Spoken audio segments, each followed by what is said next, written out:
Friends, welcome to SRK choice.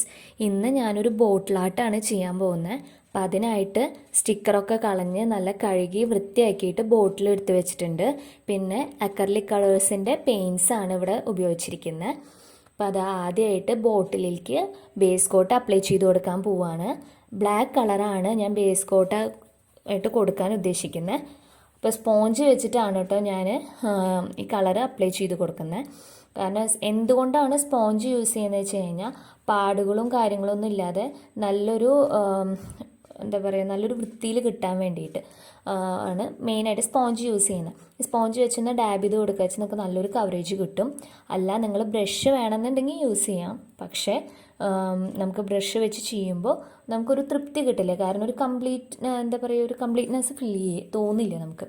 അവിടെ ഇവിടെകളിൽ പാടുകളും കാര്യങ്ങളൊക്കെ ആയിട്ട് അത്ര അങ്ങോട്ട് ഒരു ഭംഗി കിട്ടിക്കൊള്ളണമെന്നില്ല. അതുകൊണ്ടാണ് കേട്ടോ ഞാൻ സ്പോഞ്ച് യൂസ് ചെയ്യുന്നത്. സ്പോഞ്ച് വെച്ചിട്ട് നമ്മൾ ഈ കുപ്പിയുടെ എല്ലാ ഭാഗത്തേക്കും ഈ കളറ് അപ്ലൈ ചെയ്ത് കൊടുക്കുക. അപ്പോൾ ഇതാ ഇങ്ങനെ ഉണ്ടാവും ബേസ് കോട്ട് അപ്ലൈ ചെയ്ത് കഴിഞ്ഞാൽ. ഇനി ഇതിലേക്കാണ് നിങ്ങൾ എന്താണോ വരയ്ക്കാൻ അല്ലെങ്കിൽ പെയിൻറ്റ് ചെയ്യാൻ ഉദ്ദേശിക്കുന്നത് വെച്ചാൽ ഇതിന് മീതെയാണ് വരയ്ക്കുക. അപ്പോൾ ഞാനൊരു ഫ്ലവറും ലീഫൊക്കെയാണ് വരയ്ക്കാനായിട്ട് ഇതിന് മീതെ വരയ്ക്കാൻ ഉദ്ദേശിക്കുന്നത്. അപ്പോൾ ഇതാ ഈ ഒരു ബ്രഷ് ഉണ്ടല്ലോ, തിന്നും അതുപോലെ തന്നെ പോയിൻറ്റഡ് ആയിട്ടുള്ള ബ്രഷാണ് വരയ്ക്കാനായിട്ട് യൂസ് ചെയ്യുന്നത്. അപ്പോഴാണ് നമുക്ക് അത് എത്രയാണ് വൃത്തിയിൽ വരയ്ക്കാനായിട്ട് പറ്റുള്ളൂ.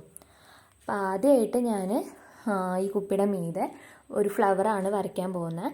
അതിനായിട്ട് ഗോൾഡൻ യെല്ലോ ഷെയ്ഡുള്ള പെയിൻ്റാണ് യൂസ് ചെയ്യുന്നത്.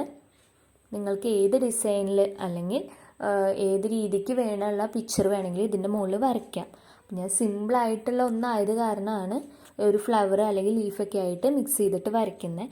നിങ്ങളുടേതായ ക്രിയേറ്റിവിറ്റിക്ക് അനുസരിച്ചിട്ട് എന്ത് വേണമെങ്കിലും നിങ്ങൾക്ക് ഈ ബോട്ടിലിൻ്റെ മുകളിൽ വരയ്ക്കാവുന്നതാണ്.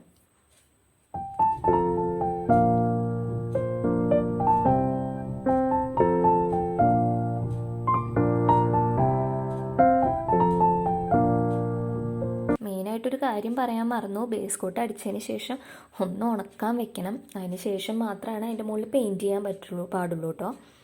അതാരും മറക്കരുത്.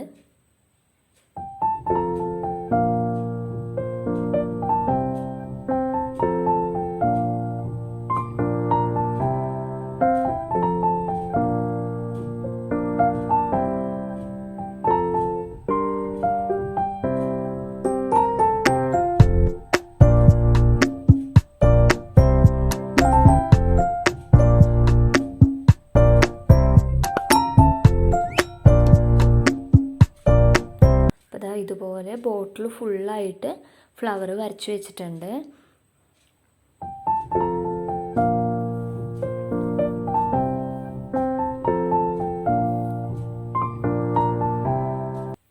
ഇതിലേക്ക് ഇലകൾ വരച്ച് ചേർക്കണം. അപ്പം അതിനായിട്ട് ലീഫ് ഗ്രീൻ ഷെയ്ഡാണ് ഇലകളൊക്കെ വരയ്ക്കാനായിട്ട് ഉപയോഗിച്ചിരിക്കുന്ന പെയിൻറ്റ്. അപ്പം നമ്മൾ ഈ ഫ്ലവേഴ്സിൻ്റെ ഇടയിൽ കൂടെയൊക്കെ നമ്മൾ ആ ഒരു ഗ്രീൻ കളറ് ആഡ് ചെയ്ത് കൊടുക്കുക. യെല്ലോ ഗ്രീൻ കോമ്പിനേഷൻ എന്ന് പറഞ്ഞു കഴിഞ്ഞാൽ കാണാൻ തന്നെ നല്ലൊരു ഭംഗിയാണ്. അപ്പോൾ അതിനൊരു ബാക്ക്ഗ്രൗണ്ട് ബ്ലാക്ക് കൂടി ആകുമ്പോൾ ആ ഒരു യെല്ലോ ഗ്രീൻ എന്ന് പറയുമ്പോൾ ഒന്ന് കുറച്ചുകൂടി എടുത്ത് കാണിക്കും. നല്ലൊരു അട്രാക്റ്റീവ് ആയിരിക്കും ആ ഒരു കളർ കോമ്പിനേഷൻ എന്ന് പറയുന്നത്.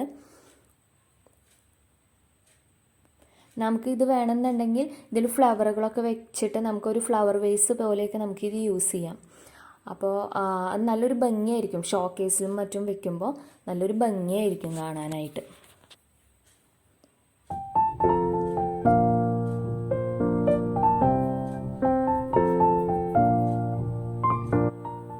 ഇപ്പോൾ കണ്ടോ, ഫ്ലവറൊക്കെ വെച്ചിട്ട് ഞാനൊരു ഫ്ലവർ വേസ് പോലെ ആക്കിയിട്ടുണ്ട്. ഇത് ഷോക്കേസിലൊക്കെ നിങ്ങൾക്ക് വെക്കാം. നിങ്ങൾക്ക് വളരെ എളുപ്പത്തിൽ തന്നെ ചെയ്തെടുക്കാവുന്നതാണ്. അപ്പോൾ ഈ വീഡിയോ നിങ്ങൾക്ക് ഇഷ്ടപ്പെട്ട് കഴിഞ്ഞ് കഴിഞ്ഞാൽ ലൈക്ക് ചെയ്യാനും കമൻറ്റ് ചെയ്യാനും ഷെയർ ചെയ്യാനും അതുപോലെ തന്നെ എൻ്റെ ചാനൽ സബ്സ്ക്രൈബ് ചെയ്യാനും മറക്കരുത്. പുതിയൊരു വീഡിയോയായിട്ട് ഞാൻ ഇനിയും വരുന്നതായിരിക്കും. അതുവരെയും ബൈ.